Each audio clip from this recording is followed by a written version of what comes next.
வணக்கம் நண்பர்களே, முக்கியமான சில செய்திகளை இந்த பதிவில் பார்க்க போகிறோம். தமிழகத்துடைய முன்னாள் முதல்வரும் திமுகவுடைய தலைவருமான ஸ்டாலின் அவர்கள் லண்டன் புறப்பட்டு போயிருக்காரு குடும்பத்தோட. இன்ப நிதியுடைய பட்டமளிப்பு விழா நடக்குது போல, அதில் கலந்துக்கிறதுக்காக போயிருக்காரு.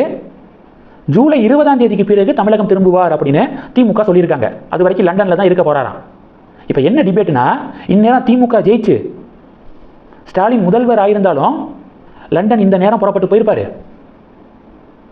இன்ப நிதியுடைய பட்டமளிப்பு விழாவில் கலந்துக்கிறதுக்காக, அதை பார்க்கறதுக்காக போயிருக்காரு அப்படின்னு திமுக சொல்ல மாட்டாங்க.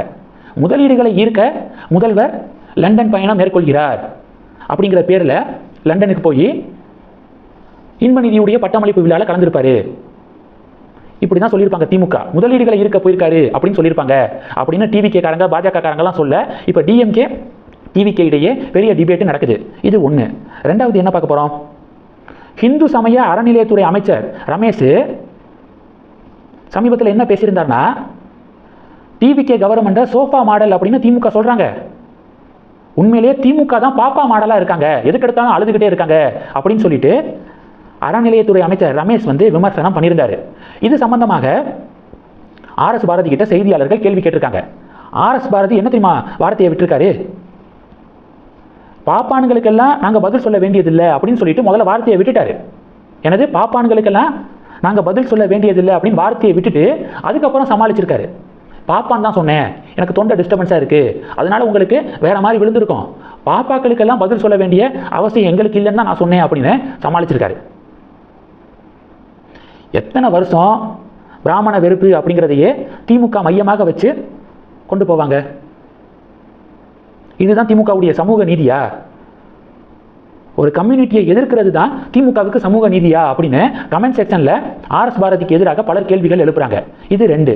மூணாவது என்ன பார்க்க போறோம், மூணாவது அண்ணாமலை அவர்கள் அமெரிக்காவுக்கு போயிருந்தாருல. ஃபெட்னா மற்றும் நியூ ஜெர்சி தமிழ் பேரவை இணைந்து நடத்தக்கூடிய 39வது தமிழ் விழாவில் சிறப்பு விருந்தினராக கலந்துக்கிட்டாரு. வேற லெவல் ஸ்பீச் கொடுத்துருக்காரு. அமெரிக்காவில் அண்ணாமலைக்கு எவ்வளவு ரெஸ்பான்ஸ்ன்னு பாருங்களேன். பொதுமக்கள் அண்ணாமலையை எப்படி கொண்டாடுறாங்கன்னு பாருங்க. அமெரிக்காவில் விசில் சத்தம் பறக்குது. அண்ணாமலை ஸ்டேஜுக்கு வரதுக்கு முன்னாடி அண்ணாமலை பற்றிய ஏவி டெலிகாஸ்ட் பண்ணுவாங்கள்ல, அதுக்கெல்லாம் செம ரெஸ்பான்ஸு. அந்த வீடியோலாம் பார்த்தா கல்யாண்ராமன், இந்த பிரசாந்த் ரங்கசாமி இவங்கெல்லாம் கதறுன்னு கதறி இருப்பாங்க. ஒருத்தர் அண்ணாமலையை சுயம்பு அப்படின்னு சொல்லிட்டு பாராட்டியிருக்காரு. உடனே பிரசாந்த் ரங்கசாமி மயிரில் சுயம்பு அப்படின்னு சொல்லிட்டு வார்த்தையை விட்டார். சோசியல் மீடியாவில் போட்டு கிளின்னு பிரசாந்த் ரங்கசாமியை அண்ணாமலை சப்போர்ட்டர்ஸு நேற்று கிழிச்சாங்க.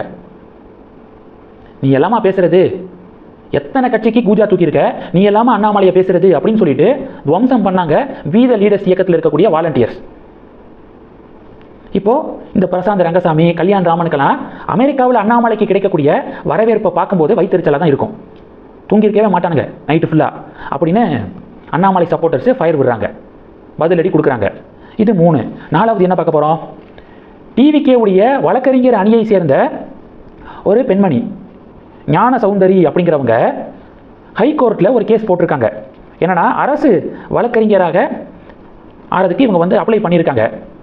கவர்மெண்ட் ஜூன் 5ஆம் தேதி அரசு வழக்கறிஞராக யார் ஆகணுமோ அவங்க விண்ணப்பிக்கலாம் அப்படின்னு சொல்லிட்டு அறிவிச்சிருக்கு. ஜூன் 29ஆம் தேதி வரைக்கும் காலக்கெடு கொடுத்துருக்கு. இவங்க விண்ணப்பிச்சிட்டாங்க. ஆனால் அந்த லிஸ்ட்டில் இவங்களுடைய பேர் வரலை. யார் யாரெல்லாம் அரசு வழக்கறிஞர் அப்படிங்கிற லிஸ்ட்டில் இவங்களுடைய பேர் வரலை. இது சம்பந்தமாக டிவிகே உடைய மாவட்ட செயலாளர்கிட்ட போய் விசாரிச்சப்ப, அரசு வழக்கறிஞர் பதவிக்கு 5 லட்சத்திலிருந்து 30 லட்சம் வரைக்கும் லஞ்சம் பெறப்பட்டிருக்கு நிறையா பேர்கிட்ட அப்படின்னு இவங்க கிட்ட இந்த தகவல் கிடைச்சதாகவும், உடனே கோர்ட்டு தலையிட்டு யார் யாரெல்லாம் அரசு வழக்கறிஞர் அப்படின்னு சொல்லிட்டு ஒரு லிஸ்ட் வெளியிட்டிருக்காங்களே, அதை உடனே நிப்பாட்டி வைங்க, விழுப்புரம் மாவட்டத்துடைய அரசு வழக்கறிஞராக என்னைய அப்பாயிண்ட் பண்ண சொல்லி உத்தரவிடுங்க அப்படின்னு கோர்ட் அப்ரோச் பண்ணியிருக்காங்க டிவிகே உடைய வழக்கறிஞர் அணியை சேர்ந்த ஒரு பெண்மணி. இது ஒரு பெரிய பரபரப்பை ஏற்படுத்தியிருக்கு. இந்த செய்திகள் எல்லாத்தையும் பற்றி உங்களுடைய பார்வைகளை மறக்காம கமெண்ட் பண்ணுங்க. தொடர்ந்து கணக்கில் இருங்க. அடுத்தடுத்து நிறைய பதிவுகளை பார்க்க போறோம். நன்றி. ஜெய் ஹிந்த்.